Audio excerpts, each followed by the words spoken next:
Hi there, welcome back to the YouTube channel. I'm back once more with some more deck techs. This one is one of the latest box topper cards that came out with Dominaria United. It's obviously aimed at Commander because obviously you can't play the box top. I don't think you can play any of the box toppers in Standard at the moment, so Commander backwards. This one's a little bit unusual from my point of view because at the colour combination, what it's trying to do. So without further ado, we're trying something a little different on this video as well, just as a one-off. Let me introduce you to Jedit, Ojanen Mercenary. It's 1 white and blue for a 3/3 cat mercenary legendary creature. Whenever Jedit, Ojanen Mercenary or another legendary creature enters the battlefield under your control, you can pay green and you get a 2/2 cat warrior creature token with Forest Walk. I quite like the idea of getting forest walking creatures. I thought this could be a fun way to annoy our opponents. Green's one of the more popular colours as well, so most people have forests in play at some stage, so it seemed like a reasonable plan to do it this way. So, what's the deck looking like? Well, the deck is basically, just while I move everything around, your standard Bant deck that you'd be expecting to see. We're going to go through the lands really quickly. There's a few things I'll point out. A lot of green, blue, green, white, blue lands. I've included a lot of the lands from Streets of New Capenna as well to go and fix our mana. We've got things like Castle Ardendale, Castle Vantress, Command Tower, Exotic Orchard, Fabled Passage, so on and so forth. This is different though. I am going to say this right now. This is not a deck. This build is not what you should be playing in paper. Just so we're clear on that. I'm just putting it out there now because I've got some cards in it that are there because I want to ramp quickly, and it's got some cards. Then therefore, those cards on MTG are cheap. In real life, they're really expensive. Hence, Gaia's Cradles in this deck, just so we can get the mana out. Yes, in real life, it's a stupid amount of money. I don't expect people to do. If they're building this in paper, you can just take this out, put another forest in. It's fine. But we've got a fair selection of lands. I did keep, usually when you see Fabled Passage, there's Field of the Dead underneath it. I decided we'll try and keep it balanced so there's no black zombies appearing.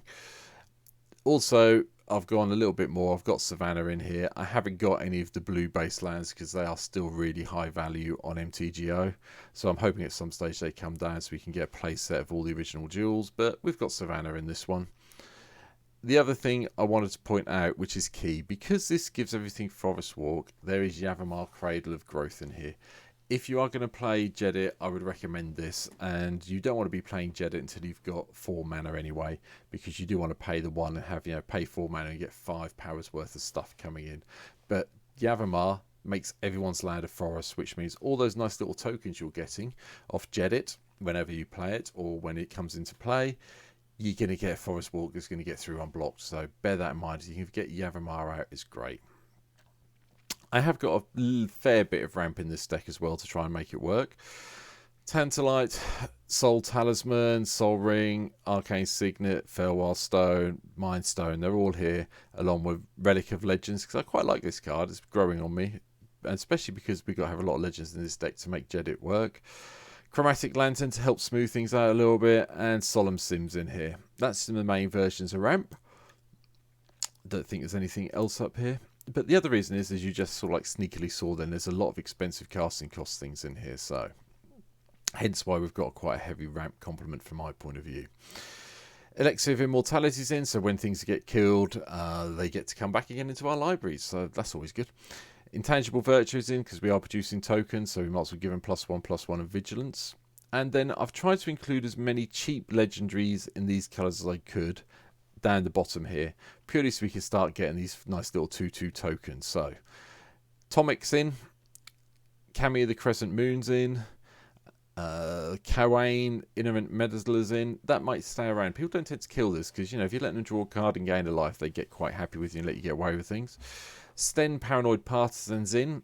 I don't know because it says choose a card type other than creature or land. I don't know. I haven't played it yet, so I don't know if it'll work. I'm going to try and see if it let me choose legendary. If it doesn't let me choose legendary for this deck, it will be enchantment, and I'll come on to why in a little while. Shanna's in, Sisei's Legacy, because that might as well be in as well. As cheap. Ivy, Gleeful Spell Thief. I know I've done a whole deck about Ivy previously, but this is coming in here because it's a cheap legend. Kinnon's in because it does let us tap all these for more mana, which is a cunning plan as far as I'm concerned. Likewise, Lonus has also been a deck I've done, which I've played a lot, which I really enjoy, but it's a cheap legend for this deck. Same with Simone, Quandrix, Prodigy. The upside of this is if you have got a land, you can pay 1 and get another land into play. So, yeah. So, I decided also to play around a little bit with Halo Fountain. I've been trying to make Halo Fountain work in Commander for a while now. I haven't found the deck yet. I figured I might as well try it here. Yes, I know that and Intangible Virtue aren't the best of friends, but, you know, if we can get some of the creatures tapped, might be a case if we get to win the game when we get 15 of them, so we'll see. Adeline Resplendent Catharzin. He gets big, we get the human tokens. They come into play taps, they do help with the Halo Fountain. Second card that if you're building this in real life, I'd probably replace with something easier and cheaper. But on MTGO, Time Twister is still cheap, hence why it's here. And it gives us a way of shuffling everything back into from our graveyard back into our library and getting a whole new hand. So bear it in mind. Azusa, Lost But Seeking. We want to drop the lands out. We want to make sure we can ramp and get in, so we always have green mana available to pay the extra for this. Likewise, Growing Rights is in this deck. This is still, it's not the cheapest card in paper, but it's a hell of a lot cheaper than Gaia's Cradle is, I'll tell you that. So it's worth picking these up now, I think. And also it goes and digs through and gets us a creature if we need it.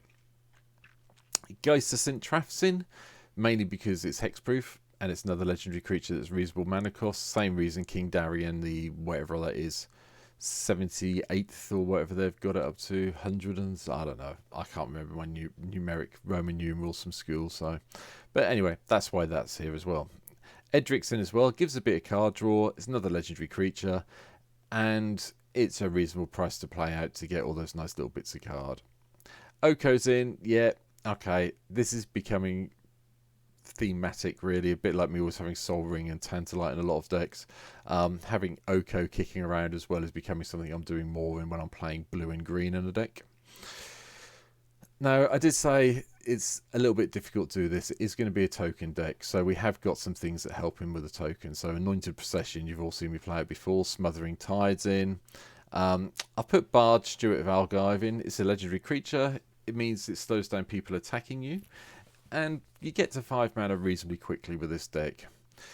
Bit of control in the form of Day of Judgment. Gore Claws in, because we do have some creatures that cost 4 or more. And whenever we get to attack, a creature you control power 4 great gets +1/+1 and trample. So that will be happening, I would hope. Monster Manual's in because some of the creatures we've got coming up are very expensive, and this is a nice way to cheat them in for 2 mana. I'm probably not playing the Zoological Study side anytime soon, but having them cheated in for green and a colourless and a tap seems like a cunning plan. Parallel Lives meets Anointed Procession again.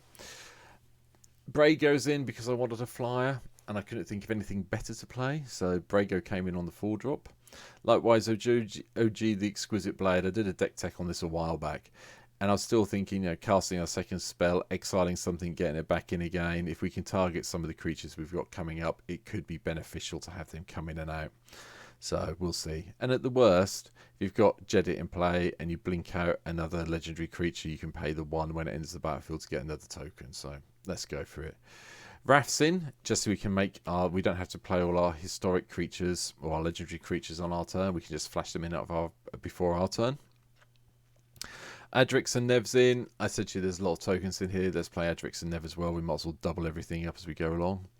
Falco Spara Pact Weaver's in as well. This is one of the things we could blink with OG when we cast our second spell, just so we can keep the shield counters on top of it. And, you know, casting spells from top of our library by removing counters secondary in this deck. It's not like the deck tech I did on this ages ago. Going up to the 5-drops, and this is where we start to get busy, which is why you can see we've got all the ramps. I did mention Farseek as well here. Sorry, forgot about Farseek. Go and fetch one of these. AO, just so we can get the top 7 cards and hopefully hit some ramp stuff and get it into play. Kura, so we can go get the land cards, put them in our hand and ramp. Shamanic Revelation to draw those cards that we need. Then Dragon Lord Ojaten in. It's got a hexproof long sun tap, so it's a really good blocker and it can just sit there and do nothing. That's why that's here. Time Wipe to bounce one of our creatures and then blow everything else up is the other major mass removal spell I've included. I've also included Churik Sky Knight. We haven't got that many instants and sorceries, I will be honest about it, but we have got some coming up, and I figured it's worth having a go having this in here. This will probably be one of the cards that gets cut, in all honesty, and I am actually sitting here thinking about cutting it at the moment, but I'll leave it in now. I've done this deck tech. I'm not changing this one at the moment.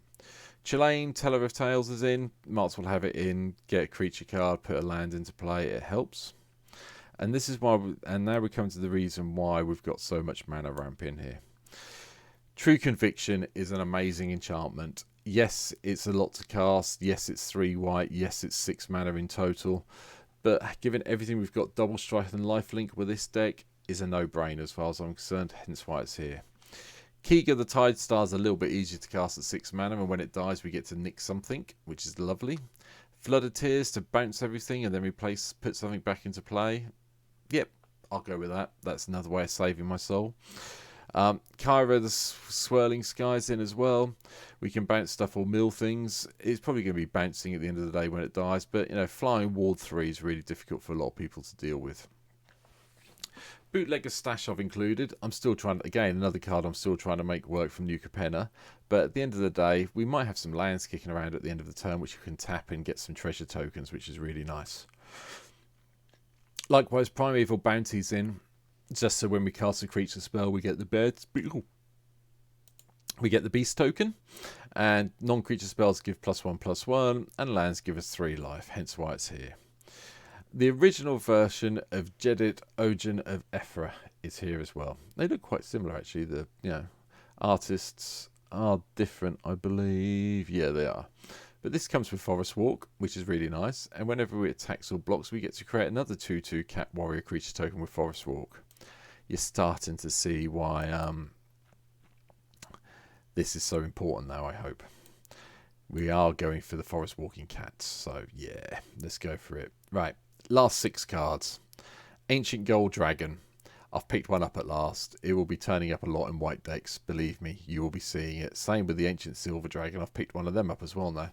Prices seem to have dropped down. If you go to GoatBots on MTGO, I'm not sponsored by them. This is not a sponsored video, but I'm just telling you where I picked these up from. I got these 2 and the red version as well for under 7 tickets the other day, which I thought was amazing. So you might well go and have a look if you want them. Old Gnawbones in. Let's get more treasure tokens. Ancient Silver Dragon I've already spoken about. You all know what it does. And I've also included Avacynth's Angel of Hope. We want to get all these creatures out, and if we can make them all indestructible, so much the better for my mind. Hence why she's here. The last 2 cards are things you may have seen before. Dusk to Dawn, just so we can blow everything up if we need to, and then bring back all the creatures with power 2 and less to our hand, which means we can then use Jedit to trigger them again, because most of the things we've got that are 2 or less are all legendary down here. The last card I've included is something I've been, again, wanting to try out for a while. I've never found the right deck for it. I don't know if this is the right deck, but I figured with all the mana ramp I've got going on, Clone Legion's probably a good shout. Each creature target player controls, create a top token that's a copy of that creature. If your opponent has got a whole load of good stuff, you want your own versions of it, this is what you're going to cast to get it. 9 mana usually ends up with you getting about 15 power worth of creatures I've discovered, so hence why this is included. Again, it's a card I haven't really been able to ever get off to go off on MTGO, but hey, there's a deck to try it. This is the one. So that's it. That's Jedit, Ojanen, and Mercenary.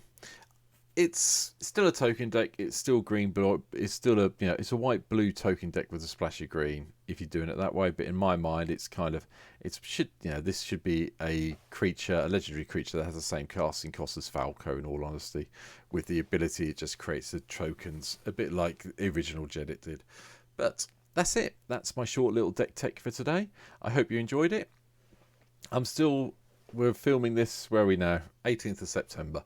So we're a fortnight away from me hitting my birthday, where I'm still trying to get the 150 followers on Twitch. So if you can go down below and go and give me a follow on Twitch from the link, I'd love that too. I'm still trying to get up to 100 followers here on YouTube as well. As I record this, we're sitting quite nicely at 53, so 47 more people. If you can hit that like and subscribe video, hit the like button, hit the subscribe button, help me out with the algorithm on YouTube. I'd really appreciate that as well. But That's it for now. Hopefully I'll see you on Twitch at some stage. If you think I've missed anything out that should be included in this deck and I'm an idiot for not including it, let me know in the comments down below, and I'll see you all in the next video or on Twitch soon. Take care all. I'll see you soon. Bye.